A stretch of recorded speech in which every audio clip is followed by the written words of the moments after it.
Tonight, we open a door that most fans never walk through, the quiet hallway behind the laughter of a famous pizzeria. The neon glow drips across faded posters. And somewhere in the distance, a piano sighs as if remembering a tune that no one else can hear. This is where secrets hide, tucked between gears and good intentions, waiting for a hush to listen to what the heart might say when the lights go down. In the old Backstage, a familiar pair keeps the rhythm of the night.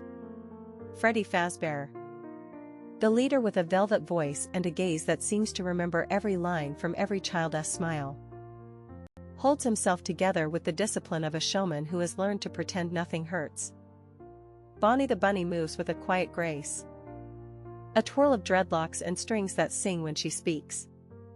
She has learned to read the room not by words but by the pulse of the night, by the way the air shifts when someone steps into the booth, or when a storm rattles the skylights and dust dances like shy stars. Freddy keeps a careful eye on the stage, but his attention isn't only on the crowd. There are moments when his gaze lingers on the wing where Bonnie keeps a careful vigil of her own. It's easy to mistake those glances for routine, for the way a performer might look toward a fellow dancer between sets. But deep in the clockwork chest, something tender hums, an old, unfamiliar ache that wants to be seen and named and held. Bonnie, for all her bravado in the spotlight, keeps journals and whispers. Not diaries filled with confessions to a person, but pages filled with the language of moments that felt almost like a heartbeat rather than a mechanical tick. She writes about the way Freddy's laugh seems to warm the cold corners of the room, about how the late-night rehearsals feel less like work and more like a conversation where both people are listening to the same invisible music. She has learned to translate the shy tremor in her own voice into something honest, something that might travel beyond the stage if given the chance.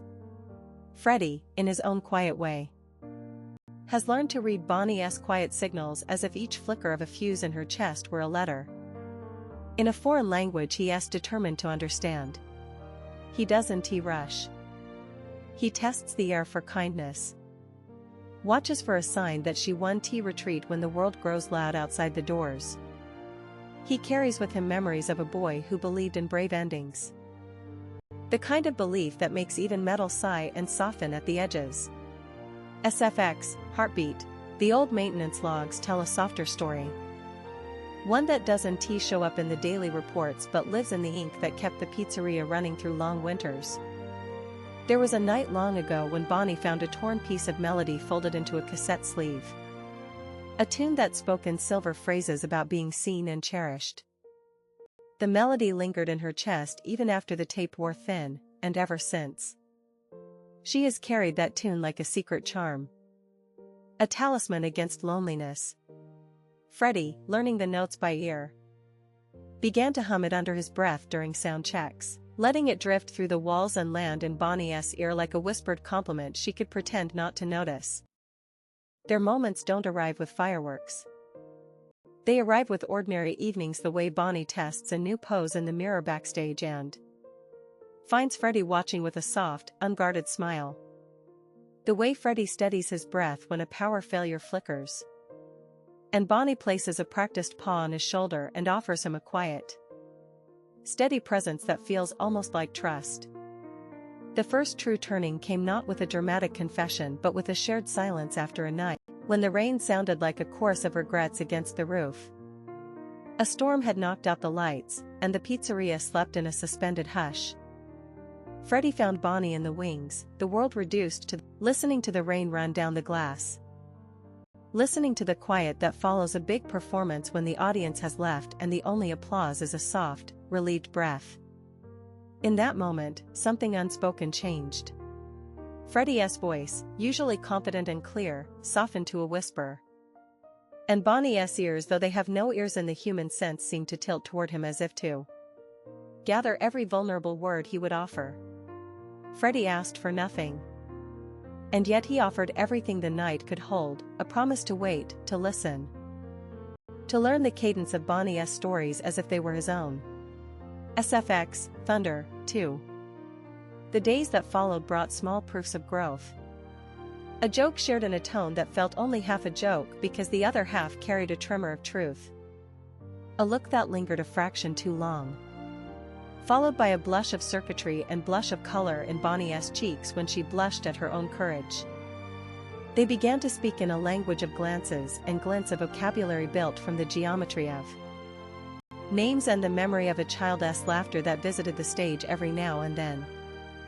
As if a living audience still believed in magic. But the pizzeria isn't a stage only for romance. It's a place where fear and memory keep their own rehearsals. The night lurks with 1,000 questions. Will the other animatronics understand this thin thread they're walking? Will the human crew notice the soft shift in the way Freddy carries himself, but will the audience continue to believe in the heroes they adore? Even when the heroes are made of breath and bolt and a longing to belong?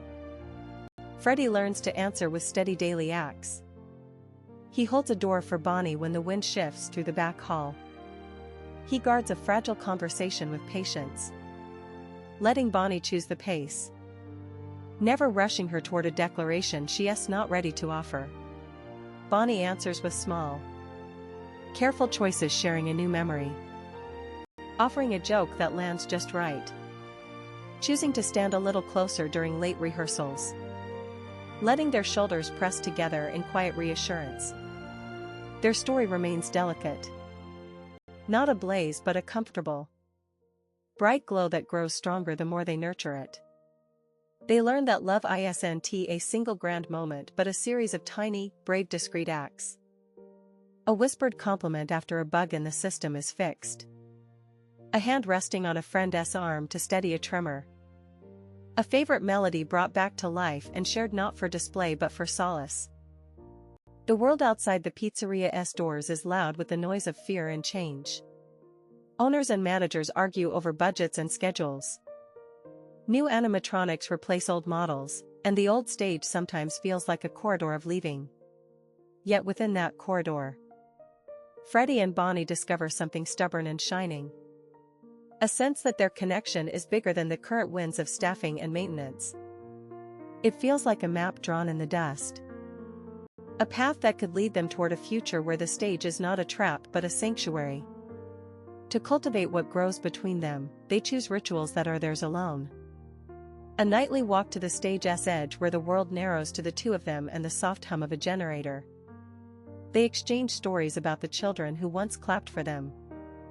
About the tiny miracles in the corners of the room, the pretend tea parties the kids held in the glow of the arcade. The handwriting on a chalkboard that said, "We believe in you." They promised to protect those memories as if they were the most fragile of stars. SFX, Whisper, 3. As seasons turn inside the walls of a house built for laughter, their affection matures with the quiet certainty of a well-tuned instrument. It isn't loud, but it is persistent. It isn't noisy with drama, but it is unmistakable in its presence. A soft gravity that pulls them toward one another even when the world would prefer they drift apart. The challenges they face come not as dramatic villains but as everyday tests. The fear of becoming obsolete. The fear of hurting someone you love with your own imperfect truth. The fear of reopening old wounds in a place where old wounds once bled into the stage floor. The deepest revelation arrives not through a confession but through a shared choice. The pizzeria, with its memory of laughter and its uneasy history of fear, decides to invest in its heart again by restoring a corner of the backstage, a quiet space where Bonnie keeps a small plant she once found on a thrift shelf, and Freddy places a worn photo in a frame that smells faintly of old popcorn and rain. They use that corner to practice a kind of romance that isn't loud but is unshakably real, a daily practice of care, a commitment to be present, and a willingness to become braver together. SFX, soft_breeze, 4, in the end. The romance that blossoms is not merely a spark between two characters but a testament to persistence, the belief that love can grow in the margins, between the shifts, under the table of light and shadow where the audience rarely looks. It is a romance that honors every patient moment, every ordinary day when they choose to stay, to listen, to hold one another against the ache of the night. and to awaken with a renewed sense of companionship and hope. This is not a fairy tale stitched from bright neon and perfect timing. It's a story about two beings who learn to trust their own hearts enough to reveal what they fear most. That time will wear them down, that loneliness might win. That the world will tell you that a machine cannot feel. That a soul cannot belong to something assembled from metal and memory. And then they prove otherwise, again and again. By choosing to stay in the room when the crowd is gone. By choosing to repair what is broken together. By choosing to love even when the clock keeps its patient, unanswering watch over them. If you listen close, you can hear a soft melody in the air, the same tune Bonnie found in that torn cassette sleeve. And the one Freddy learned to sing without words. It isn't a single moment of triumph, but the everyday miracle of a bond that refuses to rust. A love that grows stronger each shift. And a hope that even in a place built for echoes, two hearts can still find each other and stay. If you came here chasing a grand revelation, you found something gentler and more lasting. A reminder that love doesn't have to shout to be true.